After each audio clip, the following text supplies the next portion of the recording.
Good afternoon, everyone, and welcome back. I hope you've been keeping well. Maybe I'll just stop here for a minute. Oh, it's pretty bright down there, isn't it? You know, I love this time of year. It's September the 14th. Gorgeous mid-September day. It's also Connor's birthday today. So happy 23rd birthday, Connor. I love you. We had a really nice lunch together, just the two of us. Really good conversation. You know, it's pretty amazing to see your kids grow and mature into these adults that we're so proud of. I'm pleased to see the people that they are becoming. I know sometimes people say, oh, I got really lucky with my kids. I know I'm guilty of saying that before, but you know what? I said to parents before of kids I've taught, well, maybe, but I don't think it's all luck. I think sometimes you have to pat yourself on the back a little bit and say, you know, job well done. And I'd like to think that we raised a couple of pretty amazing kids. So yeah, we just had a really good time together, really nice time. I'm back here on my trails this afternoon, contemplating life as I seem to do a lot. And I love it. You know I love it back here. I've shown you these trails before and talked about them. And yeah, please, if we can find the time where we can get together, I'd love to take you for a walk through so you can enjoy some of the peace and quiet and beauty. And it is beautiful. And you know what? I see beauty everywhere. I see it everywhere now, even more so than I had previously, I think. Could be from the smallest, most temporary things to the most wide and open expanses. There's Gerald down there. You see Gerald down there in his gnome home or not. And there really is beauty everywhere, from the smallest, most temporary things to vast, wide open expanses. Beauty truly is everywhere. It's everywhere. And for me, we're coming into the most beautiful time of the year, from mid-September to late October or so.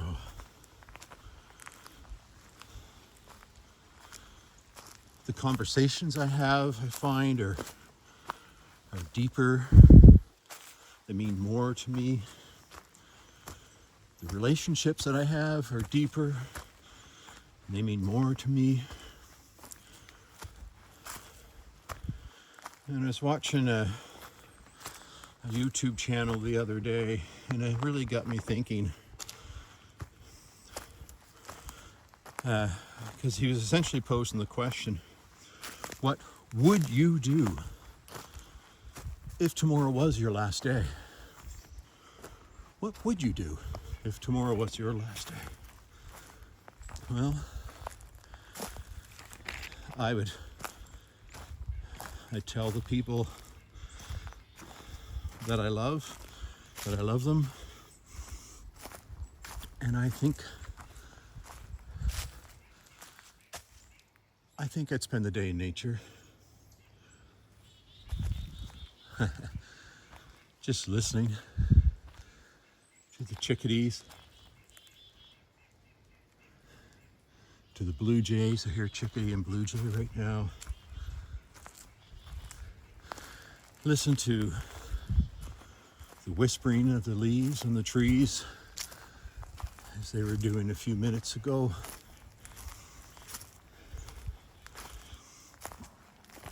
Often I'll hear flickers and ravens. Oh, or a squirrel. There's a squirrel right now. Listen to the small trickle of a brook. It doesn't have to be a raging waterfall, but just the simplicity of a small stream with a few rocks in it to add to the ripples. Listening to nature.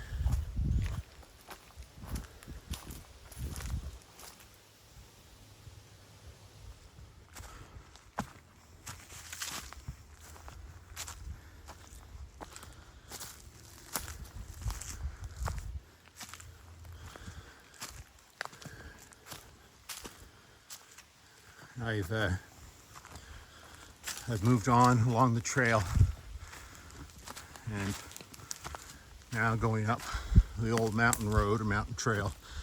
On a survey plan of mine, it's referred to as the old cart trail or an old cart trail, which makes sense. Looks like an old cart trail. But also on a survey plan, it's labeled as Kerr Mountain Road, Kerr. Kerr certainly is a local surname, so that perhaps too makes sense. I'd like to know the story behind that. And if I read correctly, I have to go back, I guess, and check the source again. Mist from the grill. Sorry, got that backwards. Grist from the mill. Local history book on Sheffield Mills. If I read it correctly, this was part of the original road up the mountain, which would mean that Black Hole Road, the main road up the mountain that take you to Baxter's Harbor and that area up top, was after this. This precedes that, if that is the case, the Kerr Mountain Road. And neighbors of mine have alluded to that too. So, kind of neat. But, sorry, just doing a little bit of light trail maintenance there. You know, as I said, the silence is pretty spectacular. There's some scat there. Lots of coyotes around here. I don't always hear them at night, but Suzanne does and neighbors do too. You just stop. Hear slight whispering of the leaves. Hear raven up there above. There's probably an eagle or two floating around there too. It seems the natural world has always drawn me, and ever since I was a young boy, and it still does. It brings me peace and contentment. And gets me really thinking about what is more trail maintenance, what is ultimately what is my path. Well, I think my path and everyone's path really should be, but my path is towards happiness, towards peace, finding peace in myself. Well, I'm trying to determine what peace in myself looks like and feels like, and then just do it, right? Just do it. And have the patience for it to happen.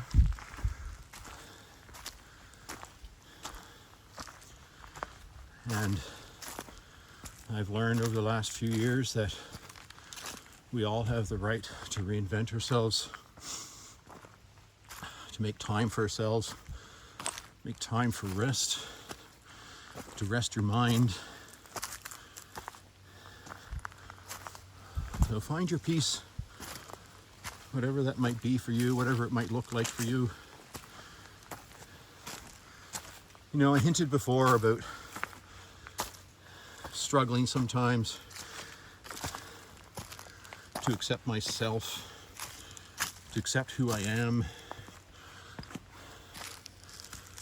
I'm a sensitive person. That comes as no surprise to people who know me, I'm sure. And it seems at times in the past that there's pressure, like, to mask that, to hide that aspect of myself. I remember feeling almost guilty or ashamed because I remember being told I was too sensitive. And I think I've always kind of carried that, but I think being highly sensitive, at least for me, is a positive. Highly sensitive people are empathic and caring and kind. Highly sensitive people truly do feel others hurt, but they also feel their joys. So if that's you, don't hide your sensitivity. Wear your heart on your sleeve if that's you. Take a leap of faith. Be who you are. Work on yourself. Be curious about yourself and who you are. And share that curiosity. Share it with somebody else, somebody you love, you're close with. My curiosity has led me to spend a lot of time inside myself and figuring out how I got to here, mentally here in this part of my life. And everything that has happened in my life, and this would be the same for you, everything that has happened in my life has gotten me to where I am today. You know, I heard a quote the other day that stuck with me. It says, sometimes it takes getting dragged through the mud before we wake up and take action. We all have had or will have times that have dragged us through the mud. And what action have you taken as a result?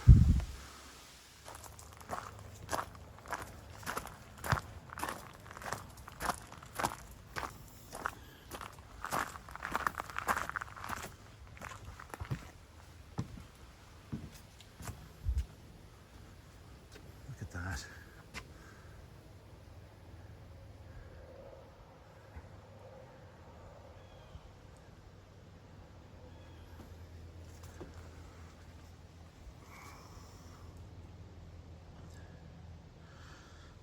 Yeah, what action, eh? For me, I think has led to more courage to be me. There's a renewed aliveness and greater richness in relationships and a deeper emotional connection to experiences. You know, life has always given us opportunities to grow, and these opportunities often show up as challenges or mud, places we don't want to visit. You know, what I've gone through in my life, I didn't want to. And for many of you, I'm sure there are things that have gone on in your lives that you didn't anticipate and did not want to go through. But when they're thrown at you, you really don't have any choice. You must go through it. But we enter them, we come out that other side, that, you know, after getting through those dark places and those dark tunnels, we can often be transformed. The pain and fear that you endured, the anger that you maybe endured. I know that was the greatest struggle for me for a while, I still get upset even thinking about it, is the anger. Oh, the anger. But they lead you to the other side, and it's more full, can be a more full and more enriched life. But how could that be, right? When you go through trauma, And trauma almost undid me. It's almost undone some of you. But remember that. I hope when you confront pain or the anger or the fear and enter that dark phase or dark tunnel, that you're able to move on gracefully in your life and find that new path. Because when you do, it's pretty amazing.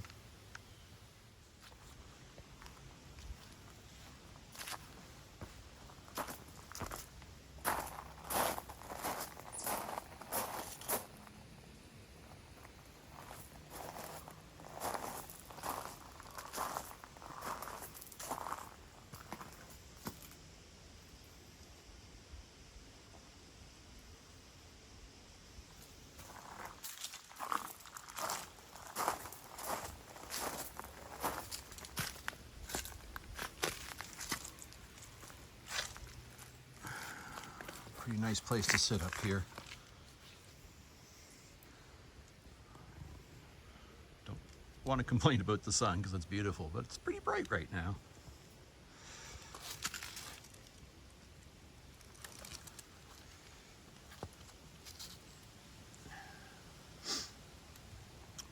And that fear and anger I was speaking about, and the pain, it can be very difficult to deal with. And trauma almost undid me. The fear and the discomfort, the grief and the anger. But I learned from them, and there's been a freedom that has come out of that. Not that I've forgotten the past. Please don't ever think that. I think sometimes people think that about me. I could never forget my past. That was 30 years of my life. 30 wonderful years of my life. But from there I've grown, and I'm a person who feels and experiences emotions deeply and extremely, I think even more so than before. So, out of extreme suffering comes extreme joy, extreme peace, satisfaction. In a sense, it's life-altering growth. And it was a phase in my life, or a chapter in my life, that significantly changed me. How could it not? Deeply changed me. It has led to a feeling of rebirth and renewal. And the path I find that I'm on now is that whole concept of finding out who I really am. Like, who am I? I see life differently. I feel things differently. I feel I have a better and deeper understanding of myself. There's a more openness and fullness and richness to life. So yeah, out of that pain or trauma, there can be a change in life that can lead gracefully to another phase in life. So if you're dealing with a phase in your life that's difficult, I'm hoping that you're able to find the path through that tunnel and can move gracefully also onto a new phase in life for yourself.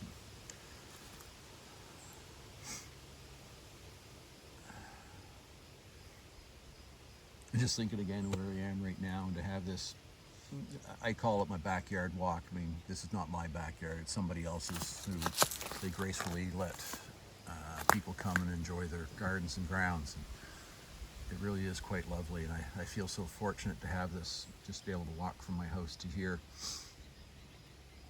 And I mean it. If you ever want to come for a walk, just message me and we'll find a time. I mean, people say that, right? I know a couple of us have said that already. I said, oh, let's meet up for coffee or something. And 2 or 3 of you I have, and I've loved it.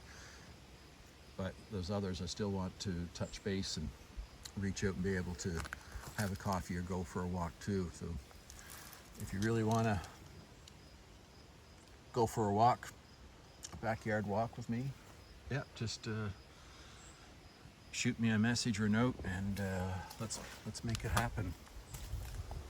Because other people should be enjoying this beautiful place too, from down below and up above. All right. Have a good one, folks. Stay safe.